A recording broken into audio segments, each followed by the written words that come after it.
Good morning, good afternoon, and good evening. Today we will talk about Chapter 14, Part 2. Are you ready? 5. Distinguishing between your attitude toward and your capacity for risk. As I mentioned at the beginning of this chapter, the kinds of investments that are appropriate for you depend significantly on your non-investment sources of income.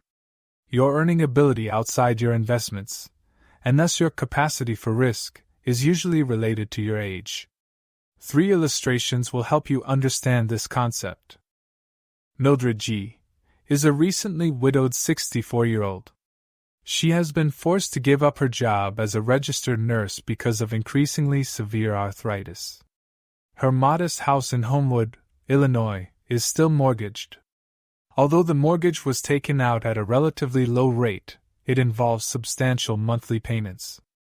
Apart from monthly Social Security checks, all Mildred has to live on are the earnings on a $250,000 insurance policy of which she is the beneficiary, and a $50,000 portfolio of small growth stocks accumulated by her late husband. It is clear that Mildred's capacity to bear risk is severely constrained by her financial situation. She has neither the life expectancy nor the physical ability to earn income outside her portfolio. Moreover, she has substantial fixed expenditures on her mortgage. She would have no ability to recoup a loss on her portfolio. She needs a portfolio of safe investments that can generate substantial income. Bonds and high dividend-paying stocks, as from an index fund of real estate investment trusts, are the kinds of investments that are suitable.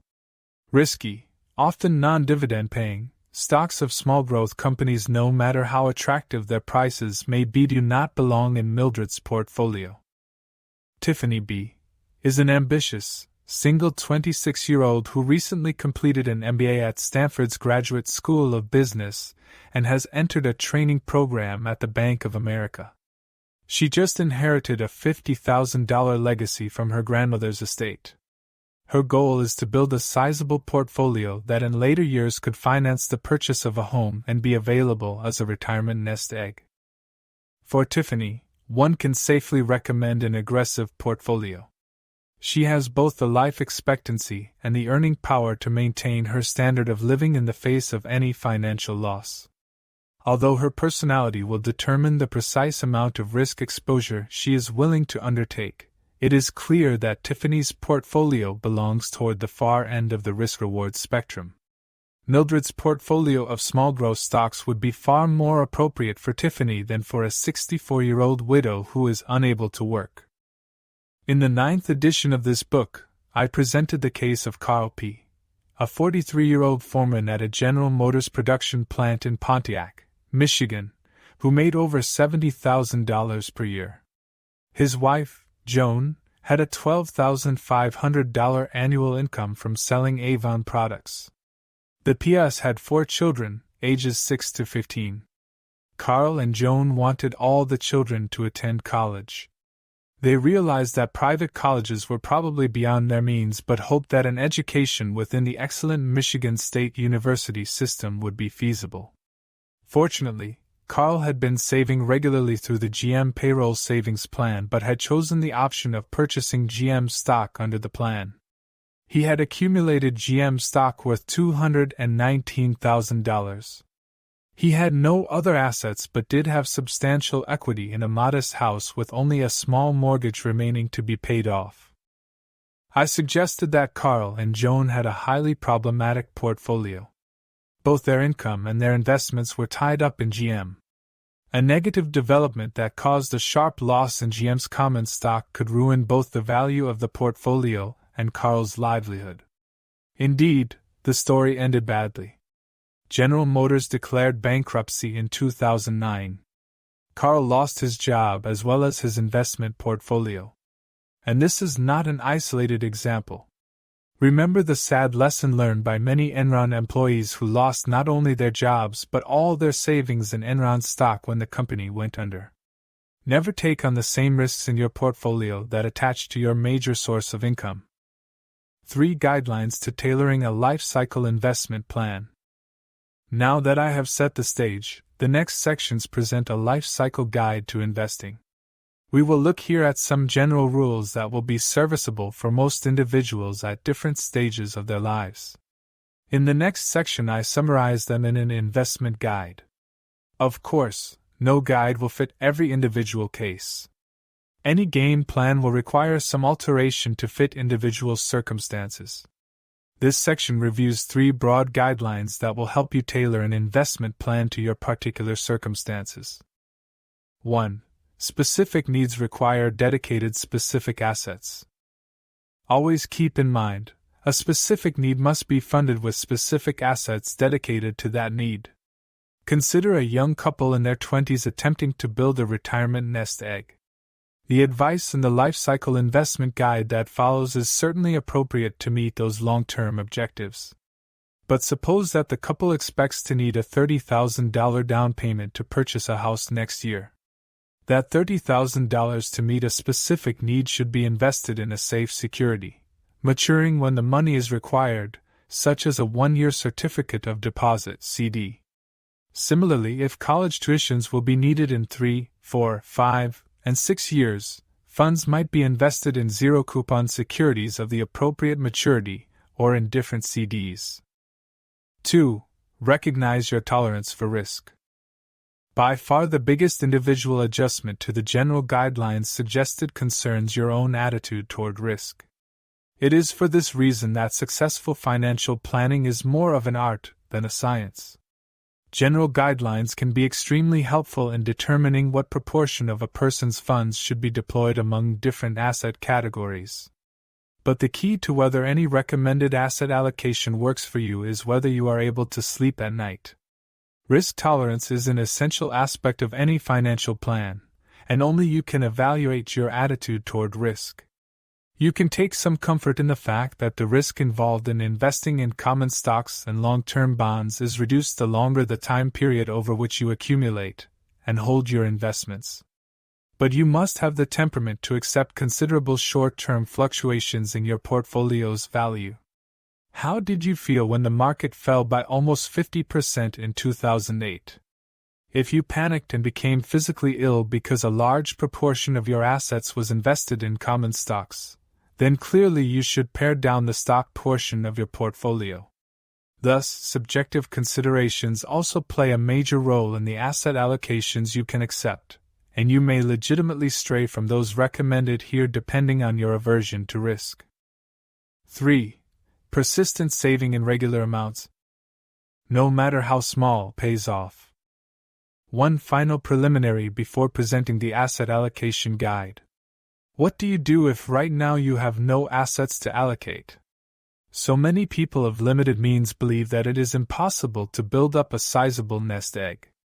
Accumulating meaningful amounts of retirement savings often seems out of reach. Don't despair. The fact is that a program of regular saving each week persistently followed, as through a payroll savings or 401k retirement plan can in time produce substantial sums of money. Can you afford to put aside $23 per week? Or $11.50 per week? If you can, the possibility of eventually accumulating a large retirement fund is easily attainable if you have many working years ahead of you. The table below shows the results from a regular savings program of $100 per month. An interest rate of 7% is assumed as an investment rate. The last column of the table shows the total values that will be accumulated over various time periods. It is clear that regular savings of even moderate amounts make the attainment of meaningful sums of money entirely possible, even for those who start off with no nest egg at all. If you can put a few $1,000s into the savings fund to begin with, the final sum will be increased significantly. If you are able to save only $50 per month, only about $11.50 per week, cut the numbers in the table in half. If you can save $200 per month, double them.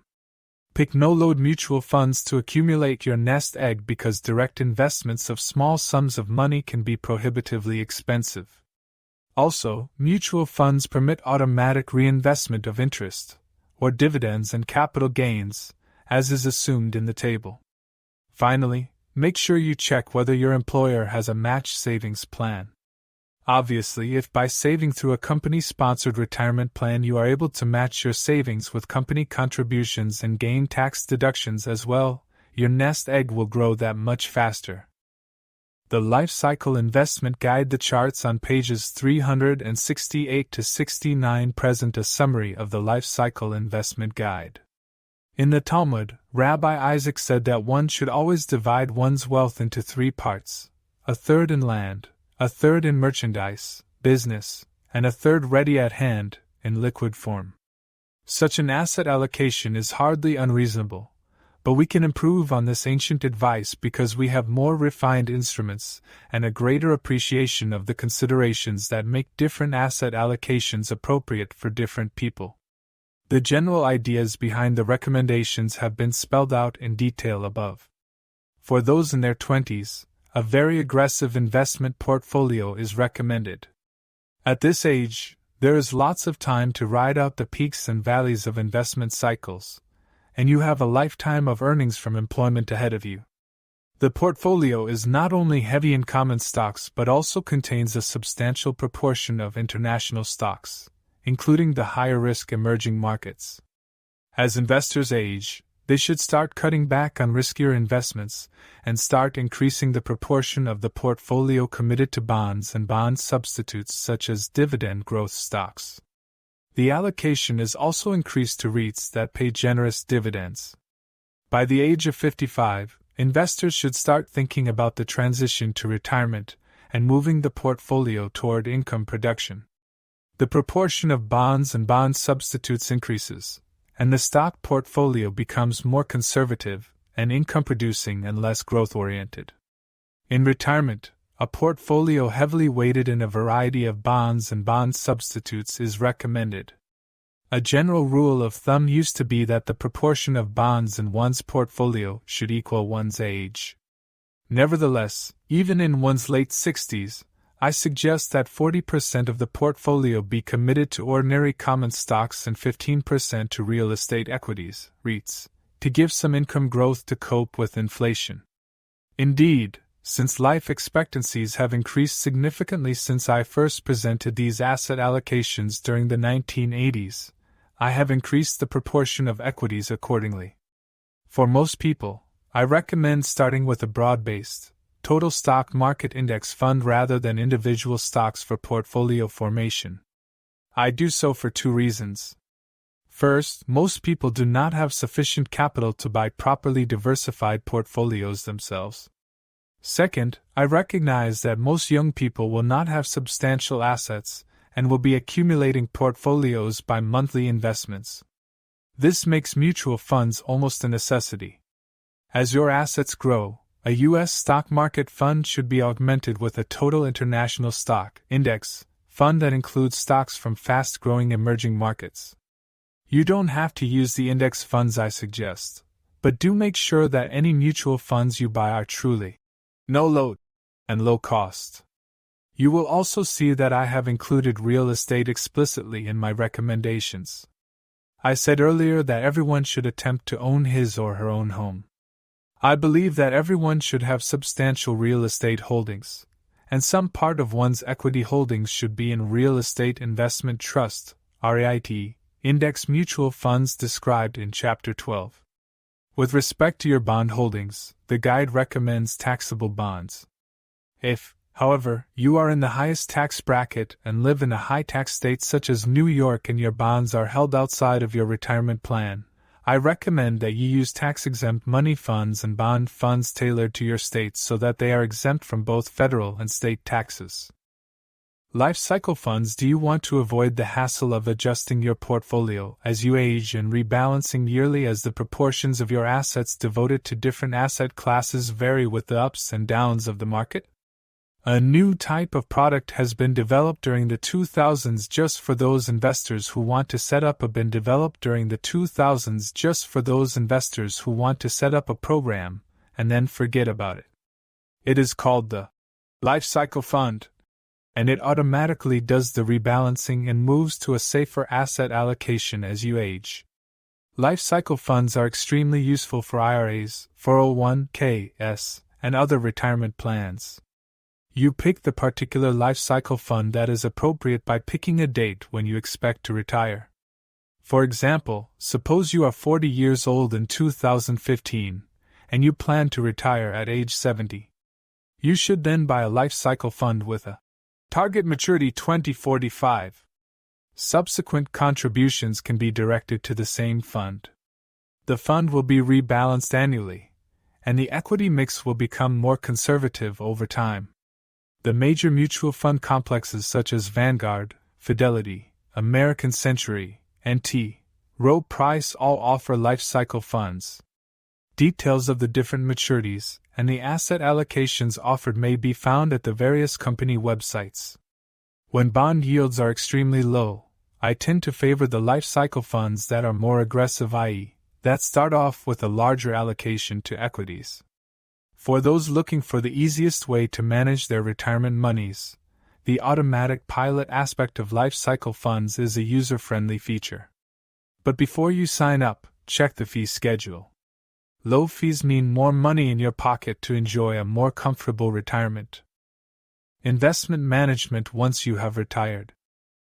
More than 10,000 baby boomers are reaching the age of 65 each day, a pattern that will continue until the year 2030.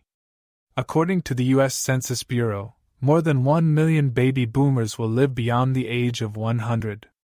A typical 65-year-old has an average life expectancy of about 20 years, and half of all retirees will live longer than their average life expectancy. However, most boomers have not saved adequately for retirement, failing to heed advice and often being more focused on consumption than saving. With the long-term state of the federal budget, relying on the government for retirement support is not a viable option. The inadequate preparation for retirement is evident in the financial situation of many Americans. A survey conducted by the Federal Reserve Board of Governors shows that the typical American family has little money in the bank and considerable credit card debt. Only half of all Americans have any kind of retirement account, and a mere 11% of Americans in the bottom wealth quartile have a savings or retirement plan. While older Americans between the ages of 55 and 64 have an average of $308,000 in retirement savings, this amount would not be sufficient to replace more than 15% of their household income in retirement. For many Americans, the prospect of retirement is grim unless they take action. Boomers approaching retirement have two realistic choices: begin saving seriously or take their chances and hope for an early demise. Working during retirement and controlling expenses are necessary for those who have not saved enough. However, there are opportunities for part-time work from home, thanks to the Internet, which can provide psychological and health benefits in addition to income. Delaying retirement and postponing Social Security benefits until full retirement age can also help maximize annual benefits. For those who have saved for retirement, investing strategies are crucial to ensure that their money lasts as long as they do. Two basic alternatives are annuitizing all or part of one's retirement nest egg or continuing to hold an investment portfolio and setting up a withdrawal rate that provides for a comfortable retirement, while minimizing the risk of outliving the money. Annuities, often referred to as long life insurance, are contracts with an insurance company where the investor pays a sum of money to guarantee a series of periodic payments that will last as long as the annuitant lives. Variable annuities provide the possibility of rising payments over time, depending on the performance of chosen investment assets, while fixed annuities offer a guaranteed payment period. Despite the advantages of annuities, there are potential disadvantages. Annuitization is inconsistent with a bequest motive, provides an inflexible path of consumption, can involve high transaction costs, and can be tax inefficient. Smart investors should consider at least partial annuitization as a way to ensure they do not outlive their income, but they should also be aware of the costs and tax implications. Reputable companies like Vanguard offer annuities with low costs and no sales commissions, and comparison shopping can help find the best rates from different providers. The Do-It-Yourself method. Many retirees will prefer to keep control of at least a portion of the assets they have saved for a retirement nest egg. Let's suppose the assets are invested in accordance with the bottom pie chart shown on page 369, that is, a bit more than half in equities and the rest in income-producing investments. Now that you are ready to crack open the nest egg for living expenses in retirement, how much can you spend if you want to be sure that your money will last as long as you do? I suggested in previous editions that you use the 4% solution. Under the 4% solution, you should spend no more than 4% of the total value of your nest egg annually. At that rate, the odds are good that you will not run out of money even if you live to 100. It is highly likely, too, that you will also be able to leave your heirs with a sum of money that has the same purchasing power as the total of your retirement nest egg.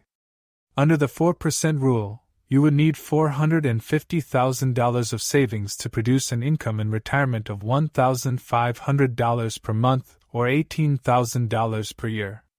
Why only 4%? It is highly likely that a diversified portfolio of stocks and bonds will return more than 4% in the years ahead. But there are two reasons to limit the takeout rate. First, you need to allow your monthly payments to grow over time at the rate of inflation. Second, you need to ensure that you could ride out several years of the inevitable bear markets that the stock market can suffer during certain periods. Let's see first where the 4% figure comes from. We suggested on page 346 that stocks might be expected to produce a long-run rate of return of about 7% per annum. A diversified bond portfolio including bond substitutes is likely to produce something like a 4% return. Hence, we can project that a balanced portfolio of half stocks and half bonds should produce approximately a 5.5% return per year. Now suppose that over the long pull the inflation rate is 1.5%. That means that the corpus of the investment fund will have to rise by 1.5% a year to preserve its purchasing power. Thus, in a typical year the investor will spend 4% of the fund, and the nest egg will grow by 1.5%. Spending in the following year can also grow by 1.5% so that the retiree will still be able to buy the same market basket of goods. By spending less than the total return from the portfolio, the retiree can preserve the purchasing power of both the investment fund and its annual income. The general rule is, first estimate the return of the investment fund, and then deduct the inflation rate to determine the sustainable level of spending. If inflation is likely to be 2% per year, then a 3.5% spending rate would be more appropriate. There is a second reason to set the spending rate below the estimated rate of return for the whole fund. Actual returns from stocks and bonds vary considerably from year to year. Stock returns may average 7%, but in some years the return will be higher, whereas in other years it might be negative. Suppose you retired at age 65 and then encountered a bear market as severe as the one in 2008 and 2009, when stocks declined by about 50%. Had you withdrawn 7% annually, your savings could have been exhausted in less than 10 years. But had you withdrawn only 3.5 or 4%, you would be unlikely to run out of money even if you lived to 100. A conservative spending rate maximizes your chances of never running out of money. So if you are not retired, think hard about stashing away as much as you can so that later you can live comfortably even with a conservative withdrawal rate.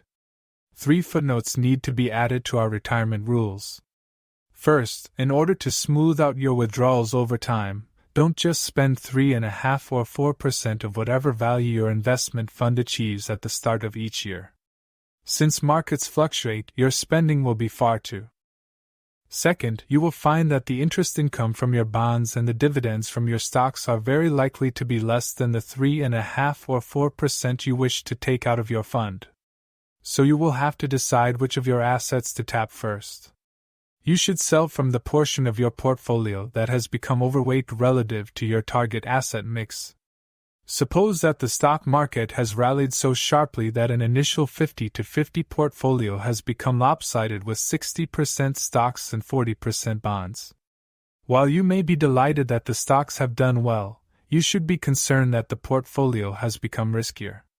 Take whatever extra monies you need out of the stock portion of the portfolio, adjusting your asset allocation and producing needed income at the same time. Even if you don't need to tap the portfolio for spending income, I would recommend rebalancing your portfolio annually so as to keep the risk level of the portfolio consistent with your tolerance for risk. Third, develop a strategy of tapping assets so as to defer paying income taxes as long as possible.